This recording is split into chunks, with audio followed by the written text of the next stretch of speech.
There it goes. From every strand on the line of your reel, to the rods, to the anglers, to the lures on the end of your hook, let's talk about those big bass here on Co-Angler's Corner with your hosts, Rob Welch and John Stoudinger. How y'all are? Cajun Rob here hanging out with you. And got my partner over here. He's got a little bit, hey, I got it right this time. I didn't. We have a special guest on tonight, Angie Thompson. I found her on YouTube a couple years ago when she was doing a podcast about the business side of fishing. And she's been in the fishing industry for a couple years. And right now she's doing the Fishing Retailer magazine. She purchased that, I believe, I want to say in January, February. And sounds right. I wanted to have her on, and our schedules finally linked up, and we'll bring her on in a second. Absolutely. And she has tons of experience, guys, so in the business side and fishing side. So y'all feel free to comment and send any questions our way. All right, let's bring Angie on. Hi there. Hey, Miss Angie, how are you? I'm good. How are you guys doing tonight? Better than we deserve, probably. Same here. Same here. And I heard John trying not to say how many years I've been in this fishing business. It's been a lot of years. I'll tell you that much. It's been a lot of years. Oh, yeah. Yes. And we got a first comment come in real quick there. Miss Pam Horns chiming in, said, I made it. Welcome back, Mr. Rob. Hey, Pam. Pam and the LBA ladies is out at Grand Fishing Championship later this week. So, ladies, hope you have tight lines and hope you have a lot of fun out there. I know you will. They do an awesome job. Yep. But Angie, if you want to, I know some of the visitors, some of our viewers may not be as familiar with you as we are. But if you want to, just kind of go through kind of where you been and with your history and how'd you get into this crazy business they call fishing. Well, I'll tell you, I started as a graphic designer about 100 years ago, and I was working in Dallas. It was my first job out of college. I was working in Dallas, and I worked with this freelance editor. And I didn't know anything about Arkansas other than what people from Dallas had told me, and it normally wasn't kind. And he was working with this company up in Little Rock that was doing outdoor programming, and he kept saying to me, he said, "You need to meet these people. You'd love them. It's your kind of place. You'd love them." And like I said, I didn't know anything about Arkansas at the time. So I was like, I don't think I'm interested in that. But long story short, eventually I met him, and it was JM Associates, Jerry McKinnis's show. And we did ESPN Outdoors and the Fishing Hole and a lot of other shows. We started Jose Wahabi's show. Anyway, I ended up going up there and working for them as a designer, but then not only about a year after I started doing that, I switched over and became a producer and director. And so, like I said, we did a lot of shows. We did the Steel Timber Sports series, the lumberjack competitions. We did the Spanish Fly with Jose Wahabi. We did all of the outdoor block for the ESPN, and we used to have 4 hours on Saturday, and then for a while we had 4 hours on Sunday also. And had a great time. I hosted my own show for a while. And my show was called Cumberland Stories. And I had found in all my travels producing outdoor TV shows that a lot of the hosts of these shows, they like to snobby fish. You know, they wanted to go to the finest Miramichi River or, the Madison River or whatever and do the finest South America and all that stuff.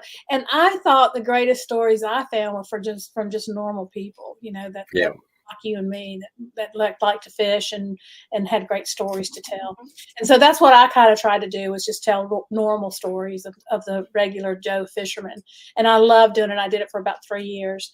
And then our production company ended up starting the FLW tour with when ESPN launched ESPN2, they came to us and said, hey, we want a competitive fishing show. We want to have a competitive fishing show on ESPN2, and we want y'all to figure out how to do it. We had been doing this show called the Mariner Tournament Trail, and we were just going around to different tournament series and trying to tell the stories. And what we found was that it was very difficult to tell the story of a fishing tournament when any one of the 25 guys could win on that last day. Your chances of having a camera in the boat with them were just next to nothing, you know. But we knew that ESPN was a sports network, and we knew that you couldn't really have a legitimate, sports show if you didn't have the winner in action, not just on stage, but in action. So we went to our friends. We had a really close relationship with Ranger Boats at the time. It was still owned by Forrest Wood and his family, and they were very, very, very good friends of ours. So we went to Ranger and said, hey, they've asked us to do this. What do y'all think? What would y'all do? How would y'all want to help us? They said, heck yeah, we want to help you. And they had a great relationship with Operation Bass. Yep. And y'all, I misspelled my own darn name on this thing. Look at that. I just noticed that. Y'all changed that, Lord. Hey, don't feel bad. They misspelled my last name on my senior yearbook, so it happens.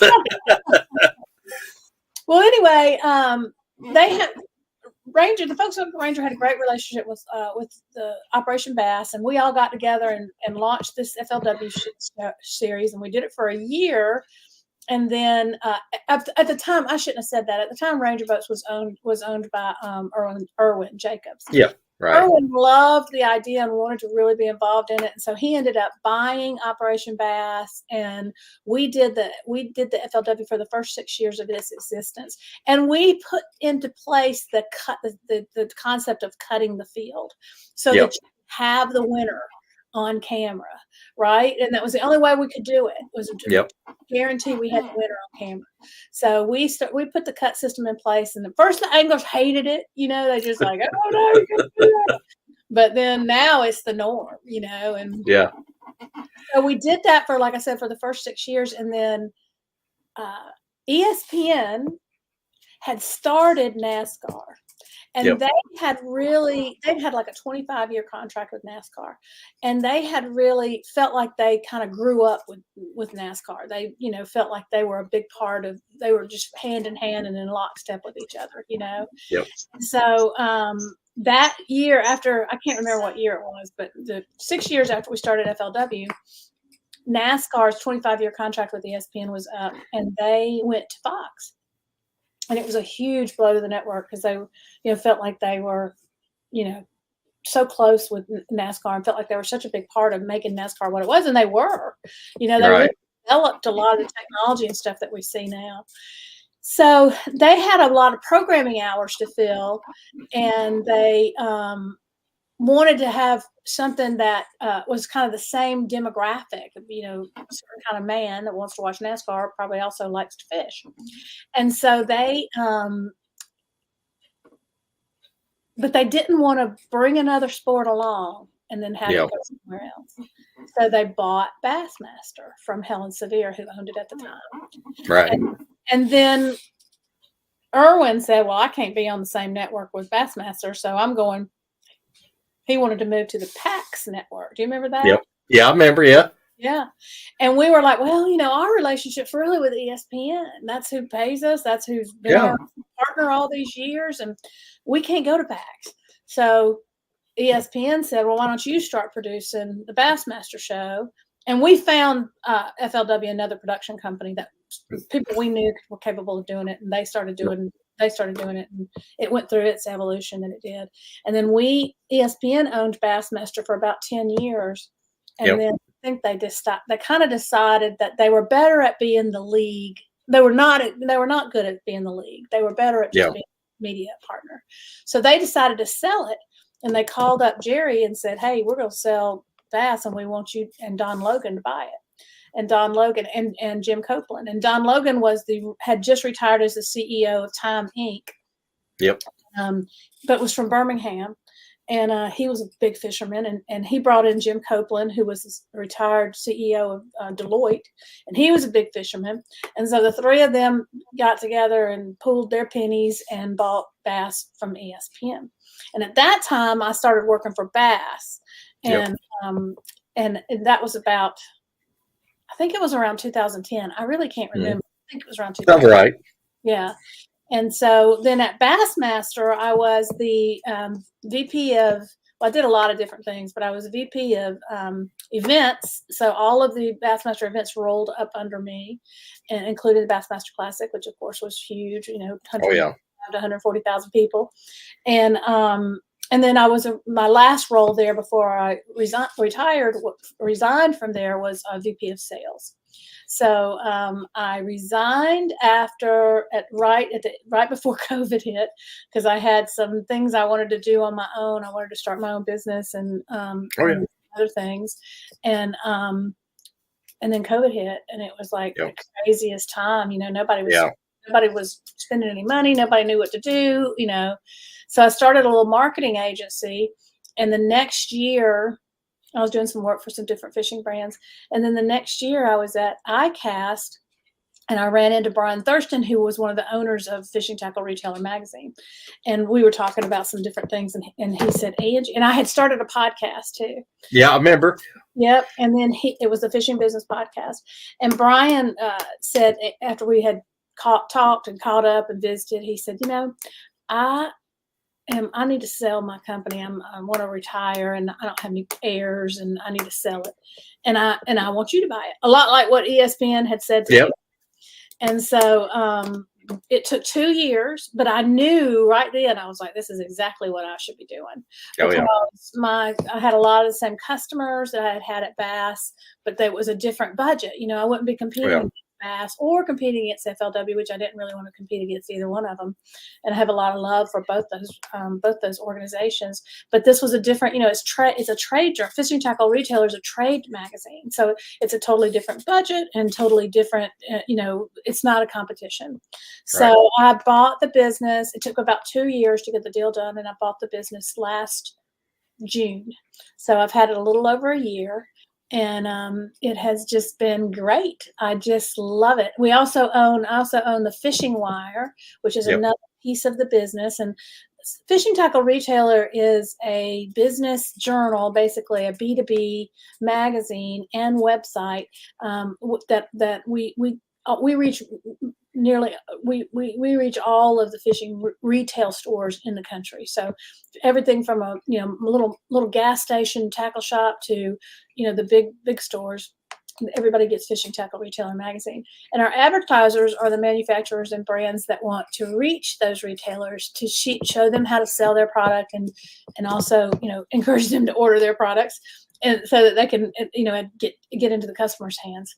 And the Fishing Wire is a daily news aggregator. So it's a daily newsletter that goes into your inbox every day, 5 days a week, and it tells you all the news of the fishing. So it's kind of like the Associated Press or Reuters.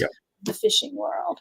And both of them are just doing great. I inherited a great team from Brian Thurston, and also brought in some people with me that were fantastic. And we just all love working together, and all of us really love and care about the outdoors, and really love and care about fishing. And I was telling John earlier, I just got back from a week fishing in Montana about 2 weeks ago.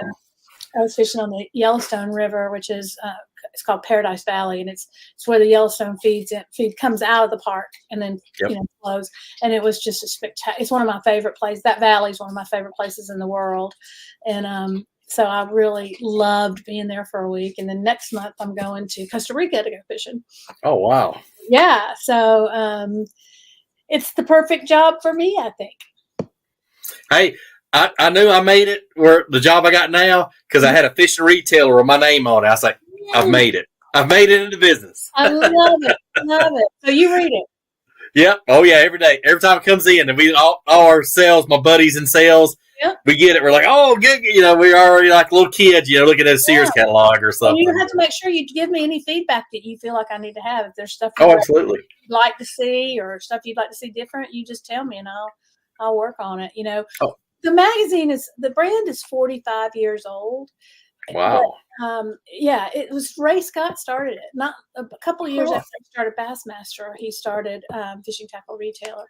And then when Jerry and Don bought Bassmaster, one of the first things they did was to sell the Fishing Tackle Retailer off, because Don had a deep background in publishing, and he didn't want the sales staff to get distracted by a B2B opportunity, because the Bassmaster magazine is huge, and it's it's the Bible of fishing, and he wanted his sales staff to concentrate on that, and I understand that. But he sold it. He ended up selling it to Brian, and I actually have a salesman on my staff by the name of Clem Dipple, and Clem started it with Ray Scott.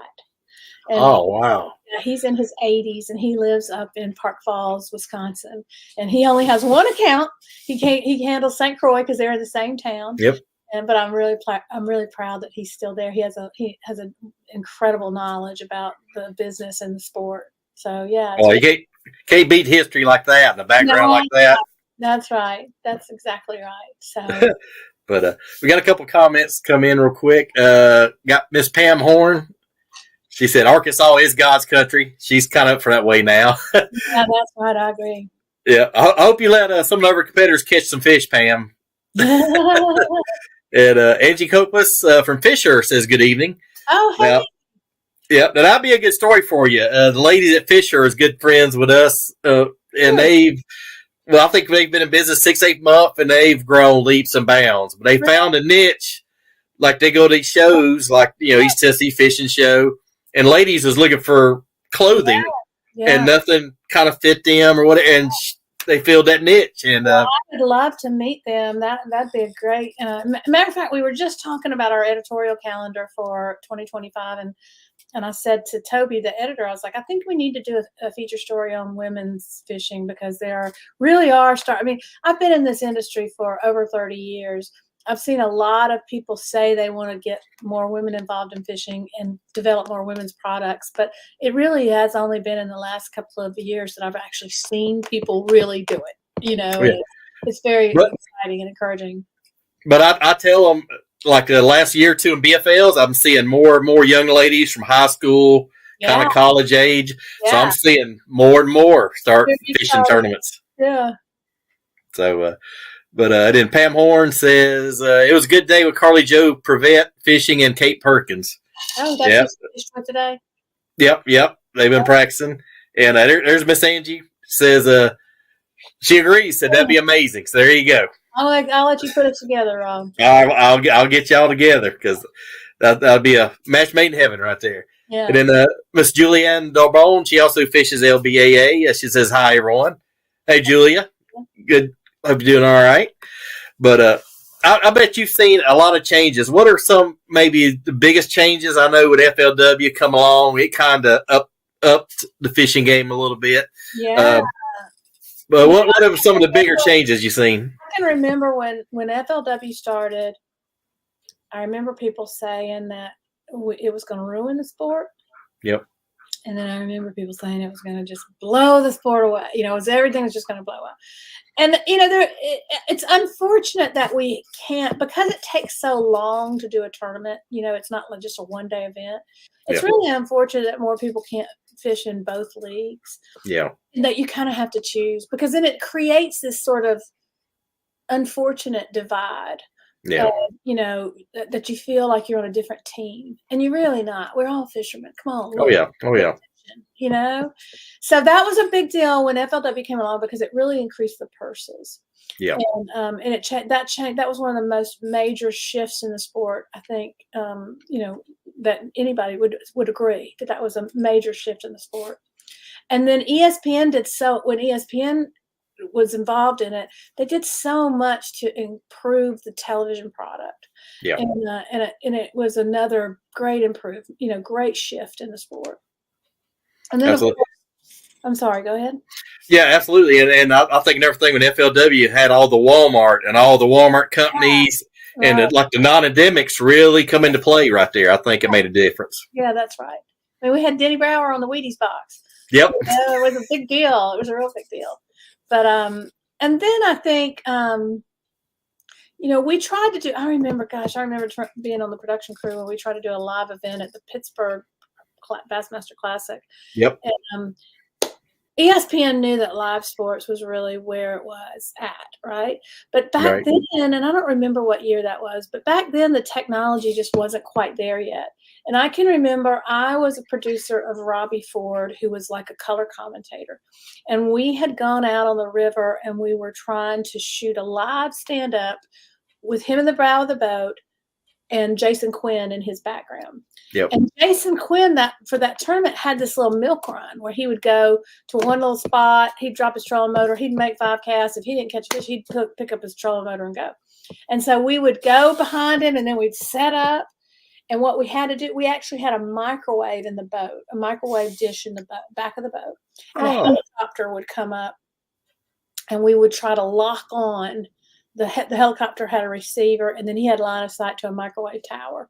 And we were out there in the water, and there's a million people out there following Jason Quinn.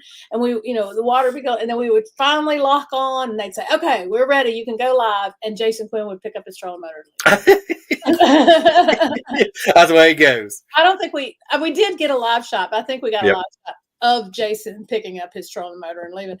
But and then, it was years and years later, and not in the not too distant past, where the technology finally caught up where you could do live cameras in a boat, and they were able to like put the signal out through cell service and that sort of thing. So I think that the live cameras is another major change in the sport.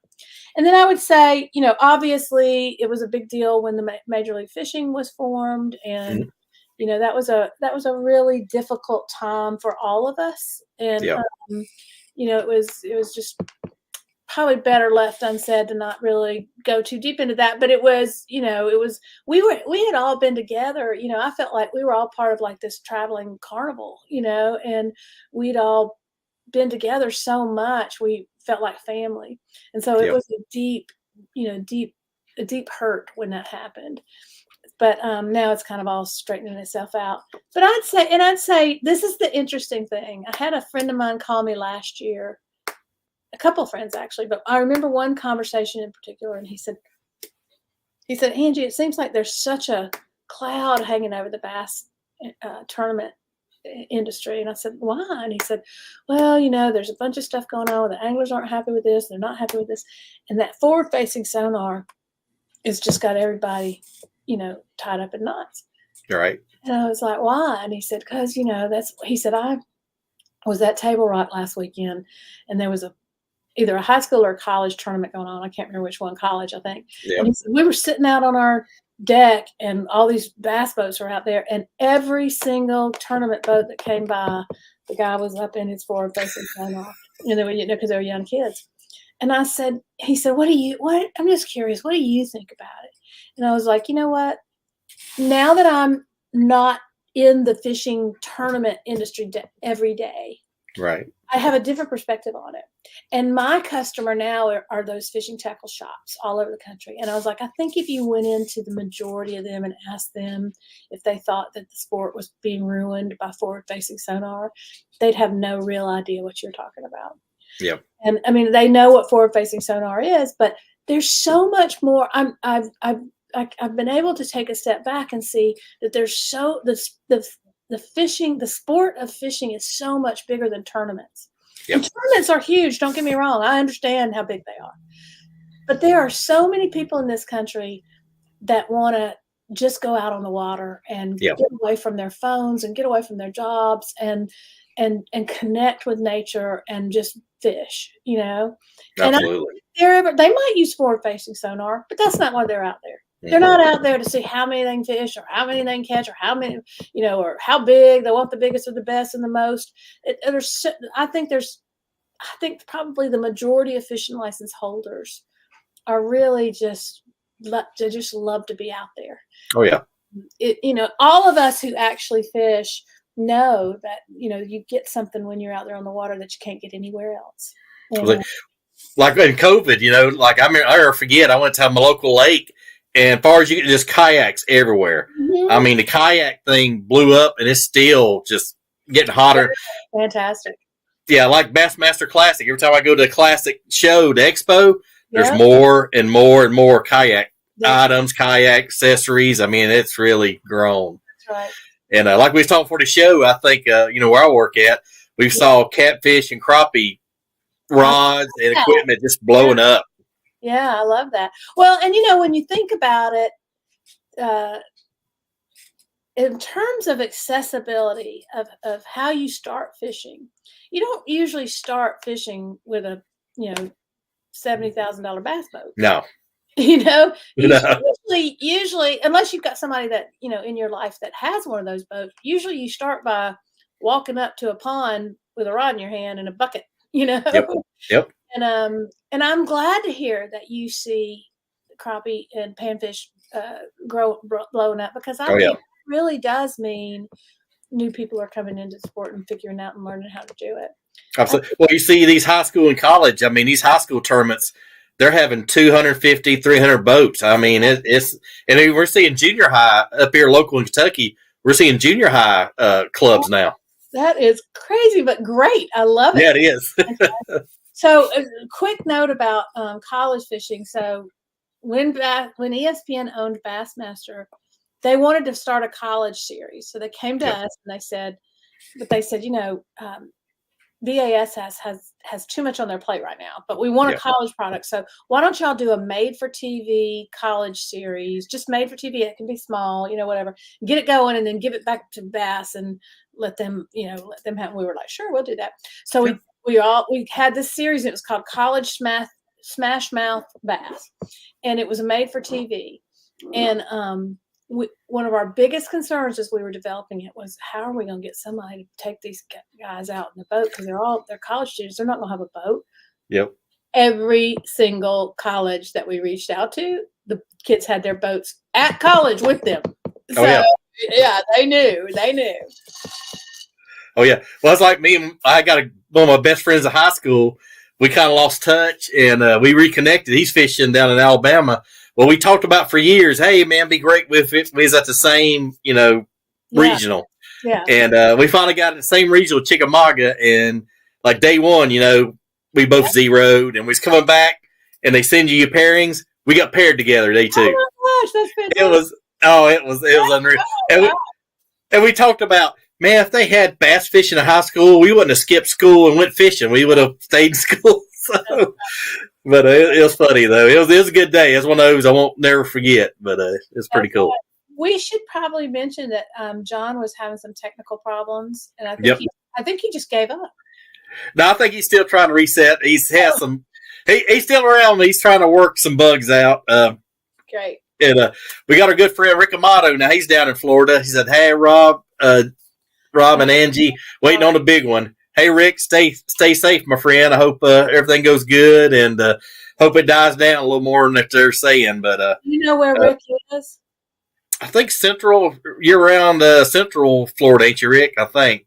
I live in the Panhandle. I think we're going to eke by this one, but boy, I feel so bad for everybody down there on the peninsula. We were talking before the show started about everybody trying to evacuate, and it's a mess. Yeah. Oh yeah, absolutely. I'll say I was born and raised South Mississippi in Hurricane Alley, so I know my heart goes out to you guys. I've been there and done that many, many times. Many times. Well, when Helene was landing, it landed about 120 miles east of where I live. Okay. But I'm kind of a weather junkie. I love weather stuff, and I follow these weather junkies on social media, and I saw these guys talking about, as Helene was landing, I saw them talking about another storm in the Gulf, which is this one. Yep. And it was initially thought that it was going to come up here to where I am. Yep. There was actually two kind of models. One showed it coming up here and one showed it coming across the peninsula.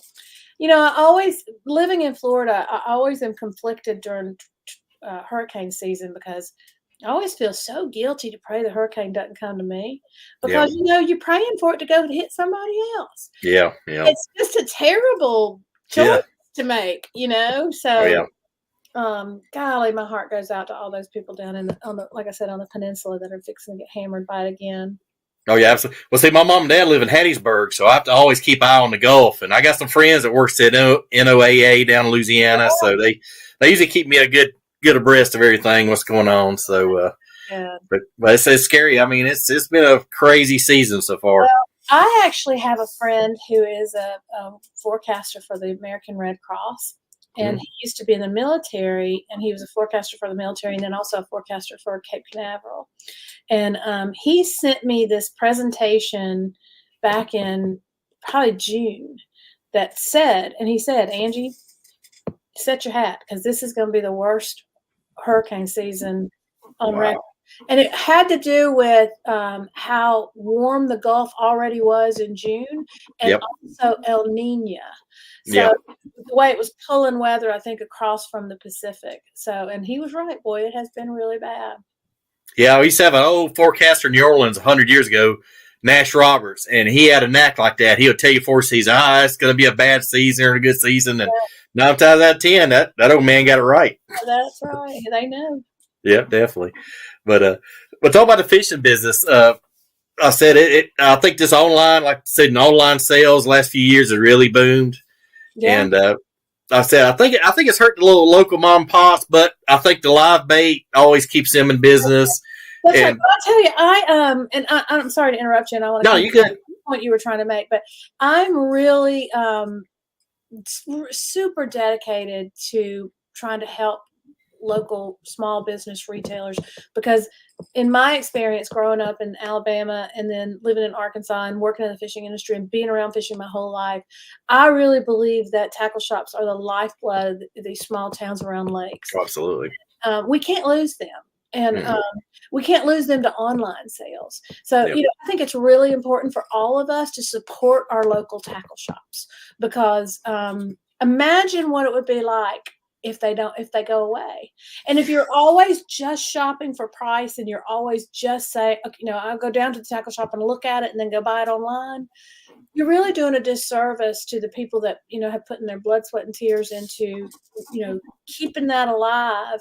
Yep. And there's more to it. There's more to a local tackle shop than just the tackle you buy there.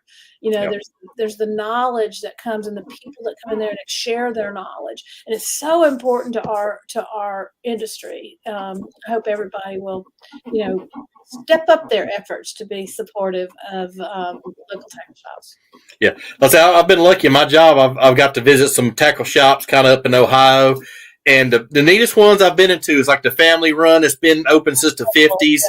And it's so cool, just the old stuff they have on the walls and just the experience. I mean, it's pretty cool. I have so many great memories of going with my dad to the tackle shop and, getting in all the, having coffee and listening to the talk and everybody gossiping, but gossiping about the lake and the fish. And, and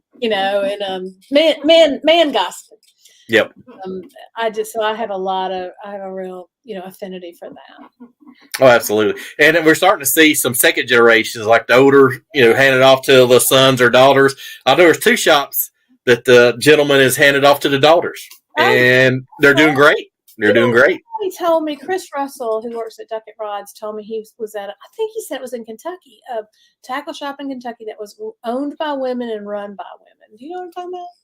I think so. I know there's one in, I think Texas, Ann's. Now that's a neat story. She was fishing way back when. There wasn't no women in tournaments, and she did really well. And she's still in the business, but she's handed more off to her granddaughter, I think. Yeah. So great lady. Up too, yeah. But there's a few like that, and they're doing really good. But but it's funny too. You see like different sections of the country have different tackle. Right. And I said, and your local guy, I always used to go in there and see whatever's, like there was an empty peg.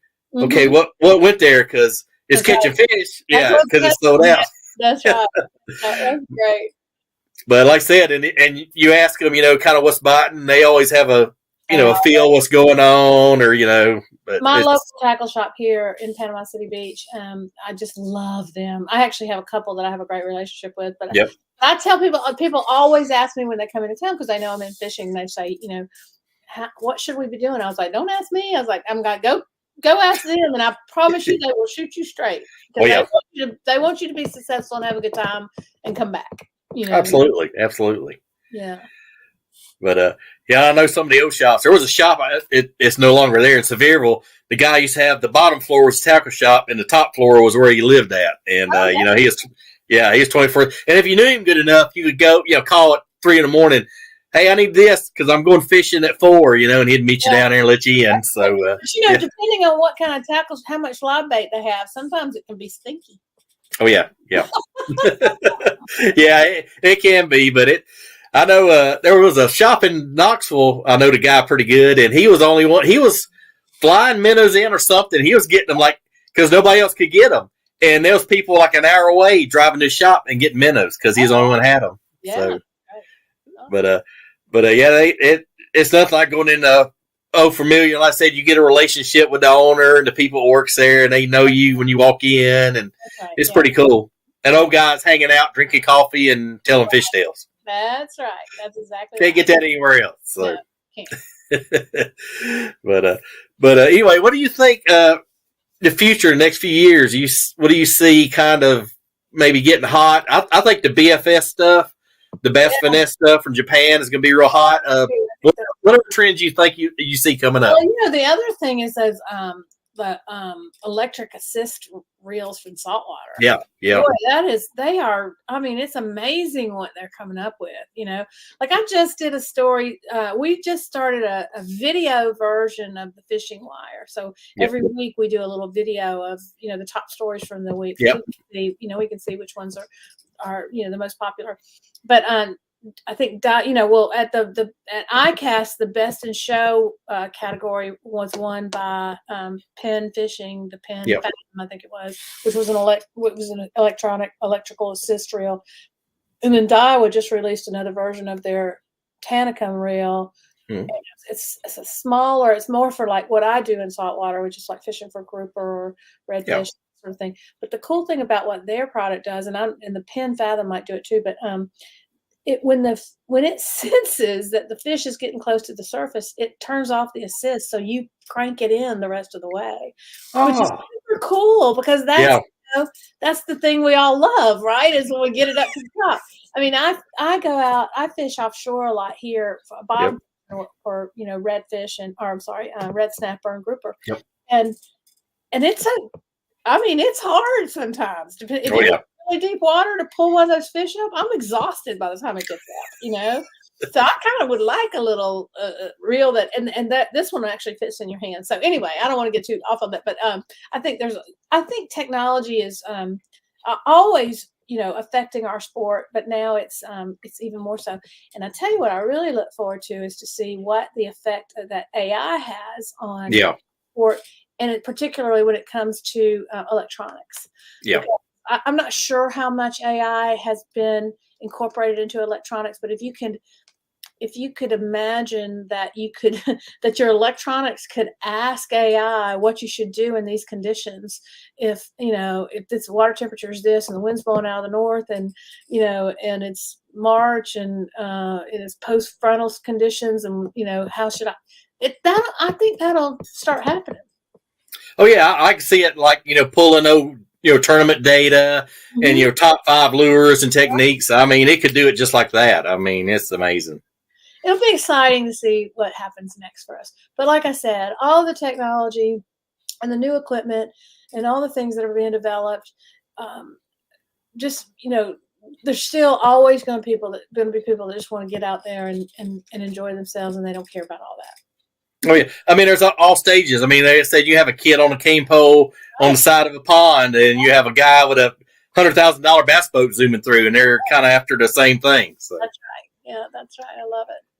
But it is kind of interactive. I mean, compared to football and baseball, I mean, everybody can kind of get involved at different levels, so it is pretty good on that. Yeah. And it's funny because some people are just. I had a really good friend in Little Rock that worked with me, Steve Bowman. Yep. He's on the shows now, I think, but he never had any. His dad didn't fish. He didn't have a family member that taught him how to fish. He just was born wanting to fish.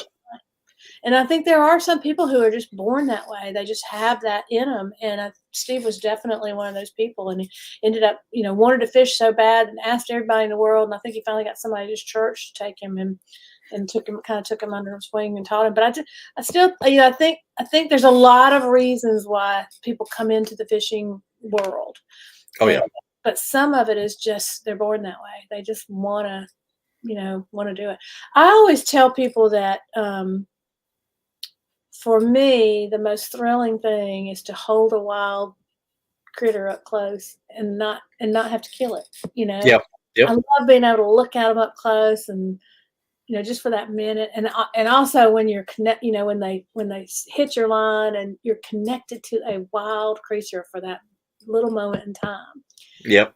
I also tell people, like a lot of ladies ask me, why do you like to fish so much? And I'm like, I've spent an above average number of days on the water in my life. Yep. Just because I work in the fishing industry. And every time I've spent a day on the water, I've seen something I never saw before. Yep. And now it's to the point when I first started realizing that and putting it together. Now, if I think the day's about to end and I hadn't seen my thing yet, I'll go look for it. Yep. And sometimes it's just as easy as picking up a rock or looking in the grass or whatever. But I always see something I've never seen before.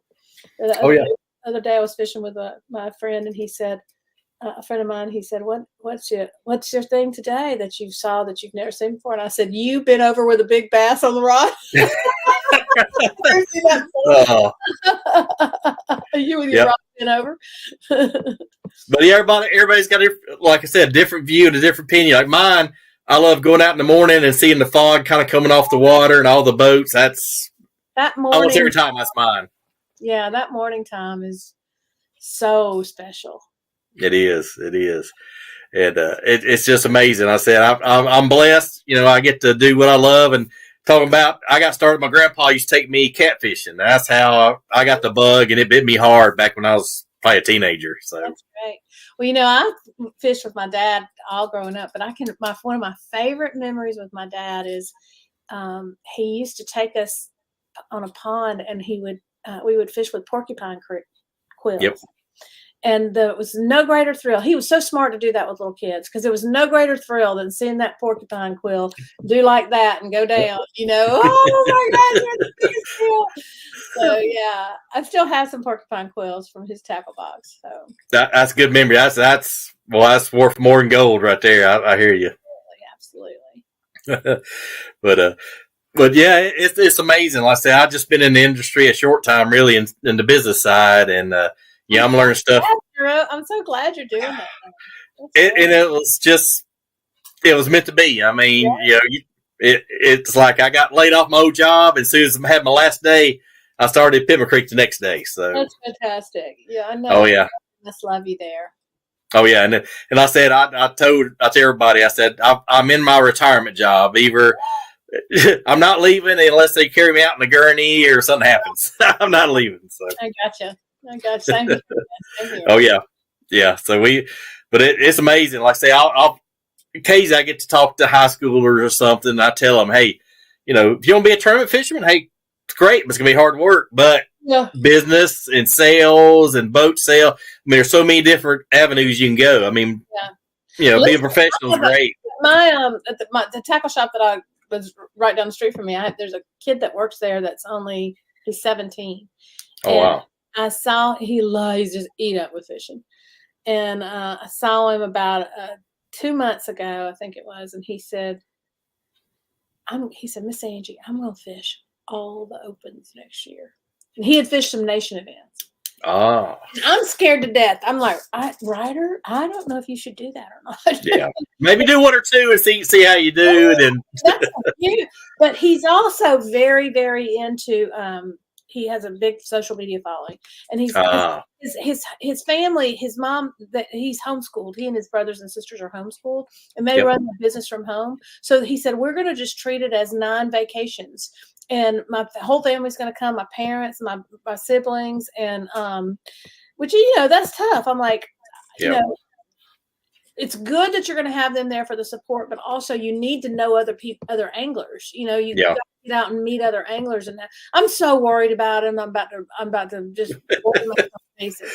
But he said, when I told him, I said, Ryder, I just don't know. I'm so worried about you doing that. And he said, well, you know, really, I'm doing it as much for content as much as anything else. Yeah. Oh, okay. Smart business mind on that kid already. Give credit. I think he'll probably be the youngest one out there. Yeah, but hey, I mean, look at Bradley Roy. I remember Bradley Roy was, 17, 18 when he's on Bassmasters, and he's doing really good. Yeah, fantastic. Yep, definitely. But, yeah, it's just amazing, you know, some of these young kids, like I say, you was talking about the forward facing, but, I mean, these kids, hats off to them. I mean, they're on the water, you know, about every day, getting better at it. And I fished with a younger gentleman on, I think, Smith Lake, and he was really good at it, and I was asking him, you know, and I said, how'd you get so good at this? He says, well, I fish crappie tournaments. That's how he got good at it. He'd see crappie, you know, and I helped him. And he said, even right now, in the off season, that's what I do. I fish crappie tournaments. Wow. So he's fishing year round. Yeah, that's great. Good for him. Oh yeah, he's really good at it. But like I said, another thing that young kid, tell him you're going to meet so many people. And like I said, I fished with guys 5 years ago. I'll see them at the boat ramp. Hey, you know, and half the time I may or may not know their names, but I know their faces. You know, because I'm not so young anymore. But you know, it's funny when I was fishing on the I was fishing in Montana last week. I was fly fishing, and I, you know, in a drift boat, and this I had this little young girl who was my guide, and she was fantastic. Her name was Hannah, and I asked Hannah. We were just floating along there, waiting to get to our next good spot, and I said, Hannah, are fly fishermen like bass fishermen? Like, do you remember that you caught a fish here 5 years ago, and so you're going to throw in there no matter what? And she said, oh, yeah, I think that's universal. Yeah, it is. Yeah. But I'll tell you what, the most entertaining guys, I always try to look at their reviews as the little Japanese anglers. Oh, yeah. I mean, they are so attention-oriented. I mean, detail-oriented. Yeah. I mean, there's a reason that you see them do so good. I mean, that's right. They are awesome. They're so disciplined. Yeah. I can remember going to Takahiro Mori's house at Lake Fork years ago, and we were going to do a story about him. And at the time, Takahiro wanted a girlfriend so bad. All he could talk about was he needed a girlfriend. Oh, man. And we went to his house, and he had replaced all the light fixtures in the whole house with fluorescent lights, so that he could work on tackle whenever he felt like it. He could always just flip on the lights and work on tackle. And he had a pool outside that he just had, just used for tuning baits. And I said, Takahiro, this might be why you don't have a girlfriend. Could be. Yeah. Could be. But yeah, he was extremely, and you know, he sacrificed a lot to come to and learn and become as successful as he has been. Oh, yeah. Can you imagine leaving your home country and going to some strange new world, new country, and doing what hats off to him. I mean, that little guy has a ton of courage. He worked for, I can't remember the guy's name. It was another Japanese fisherman. I don't think he was tournament fishing. I think he was doing a TV series. And he was his driver when he first came over. And he told us about how he basically lived in a camper and ate rice balls for a year. And but then he, it paid off. Yeah, it did. It did. And Miss Angie's got a good point. The anglers you meet along the way become like family. They do. I mean, I'll have guys hit me up like on the BFLs. They need a link. Hey, man, you fish this weekend? You need a link, Yeah. I'll say, but you'll see the same. See, like you've seen the same guys every, Like I say, I imagine when you go to like the Bassmaster Classic or something, you see so many old friends and reunion. I've seen people at the Bassmaster Classic that I've known for, I've seen every year for 30 years. And I always tell this other story too about how when I was at Bassmaster working in the sales department, Toyota was my client. And Bass, of course, that their headquarters were in Birmingham then, and I lived in Little Rock, and I was driving in for a meeting with Toyota. And there was a truck stop on the outskirts of town of Birmingham, and there was a long road that didn't have a lot on it. And then you got to this truck stop. It was about 30 miles from downtown. And I was telling them this in the meeting. I was telling some, I don't remember why, but I said, I came to this truck stop And I went inside to pay for my gas, and I came back out, and I saw this truck sitting over next to me, and it had a Ranger Boat sticker on the back of it. And so I went over and talked to him, and, blah, blah, blah, blah. And the guys from Toyota, they're from LA, and they were like, wait. You were at a truck stop at 9:00 at night, and you went up to a stranger and talked. And I said, "Yeah, he had a Ranger Boat sticker." I was like, I knew he was going to be a great. I knew he was a bass fisherman. I knew he'd be a great guy, and he was. So, yeah, that's kind of how that's the kind of people that we attract in this sport.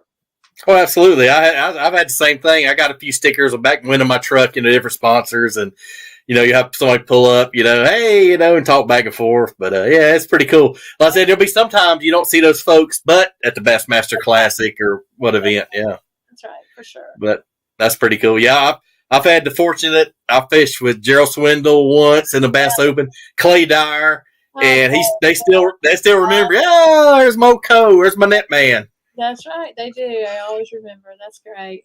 That's amazing. They as many people as they meet and greet and all, they still remember you. Well, when you spend 8 hours with somebody, you kind of get to know them a little bit. Yeah, you do. the good, bad, and the other. But I said I've fished pretty much almost every year since 2017.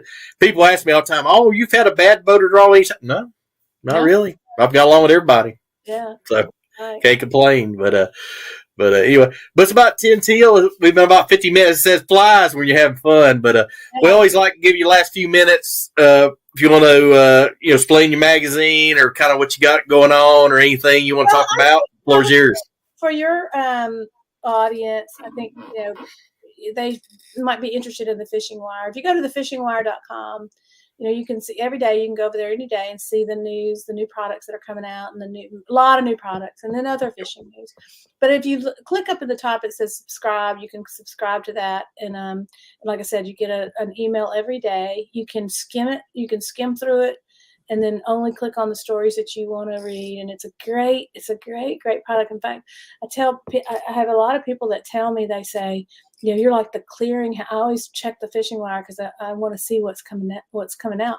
And a lot of times when it's in the Fishing Wire, it'll be it's not yet in your tackle shop.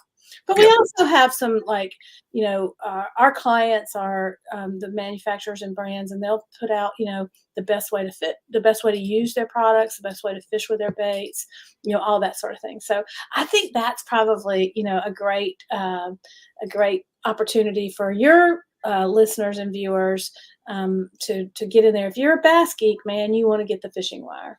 I look at it every day. Hands up. Yeah, that's good. I'm glad. And hey, listen, I want you to tell your buddies up there at Pitman Creek that I said hello, even though I just talked to them last week. But what a great group of guys you work with. Oh, I know. It's amazing. I've learned so much from them guys. I mean, I said Matt Mattingly is like right next to me. I mean, that's the best guy to be next to. Yeah. So yeah, he's awesome. And I'm so sorry I'm not going to be able to go to the show, but I'll be there next year. Oh yeah, we look forward to it. But yeah, we'll. It's always a lot of fun. I'm looking forward to it. I mean, it's amazing how much they cram into one weekend. Yeah. Awesome. But it's amazing. But we sure do appreciate it. John still has some issues, so but man, I appreciate you coming on, and hope to see you soon and run into you. Thank you. I appreciate it. Listen, I want to tell you, I really appreciate all your support. You always reach out, and it seems like you always reach out at the right time. And I can't tell you how much I appreciate that. I really do. You're welcome. Anything I can do for you, just let me know. But I said I work for a great company and work with a bunch of great folks. So yeah, just need anything, hit us up. But anyway, hey, thanks everybody for tuning in. And like I said, Angie, we have every Monday we have ladies. We have a lot of LBAA, and me and John kind of started this podcast, and that was one first thing we did is Mondays is ladies night. Thank you for doing that. Thank you. Yeah, all the ladies. It's been great. It's been we've had great guests, and we've learned a lot, and it's been great. But anyway, I sure want to thank you and sharing some of your knowledge. And let's say, guys, hit up the website, subscribe. You'll learn a lot just for the little daily email she sends out. A lot of good info, a lot of good information, a lot of stuff you can learn. I learned from it as long as I've been in it. So, but anyway, well, guys, have a safe Monday night, and make sure to pray for the folks in Carolinas and Florida, especially now coming. So keep any thoughts and prayers. And Miss Angie, we really do appreciate you. All right. See you next time. All right. See you. Thank you. All right. But guys, John had a little bit of technical difficulties, so I think his router was giving me fits. It was kind of dragging on him, so he'll be back tomorrow. But I appreciate everybody tuning in and the guys that get the replay. But Miss Angie, I've known her for a long time, and she's one of the sharpest minds, one of the sharpest ladies in the fishing business. So she's unreal. I need some of her energy. She's nonstop. But we appreciate her coming on. We appreciate you guys tuning in. And tomorrow we'll have some more great guests. I can't remember off the top of my head who we got. It's been a busy day, and I'm not so young anymore. But we got a great guest coming in tomorrow. And I said, y'all stay safe. Keep the folks in the wake of the hurricane coming through. I've been through a bunch of them. It's a scary deal. So, guys, take care, and hope you come back and tune in. Give us a like and a share, and we'll see you tomorrow night. Peace out.